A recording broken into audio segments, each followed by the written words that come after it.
महाराष्ट्र लोकसेवा आयोगामार्फत घेण्यात आलेल्या परीक्षेत PIS पदासाठी महाराष्ट्रातून प्रथम क्रमांक मिळवून उल्लेखनीय यश संपादन करणारे वैभव इंदुमसा बोराडे यांचा दिनांक 20 मे 2026 रोजी जयप्रकाश अपार्टमेंट येथे जाऊन सोलापूर महानगरपालिकेच्या नगरसेविका श्रीदेवीताई जॉन फुलारे व नगरसेविका आरतीताई अक्षय बागसे यांनी यथोचित पुष्पगुच्छ शाल देऊन सन्मान केला।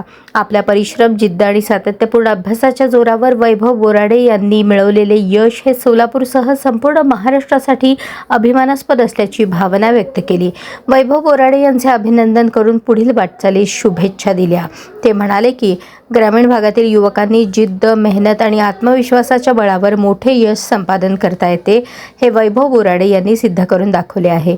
त्यांच्या या यशामुळे अनेक विद्यार्थ्यांना प्रेरणा मिळणार असून त्यांनी भविष्यातही प्रामाणिकपणे कार्य करून समाजाचे नाव उज्ज्वल करावे। सोलापूर शहराला त्यांचा अभिमान आहे अशा भावना व्यक्त करून शुभेच्छा दिल्या।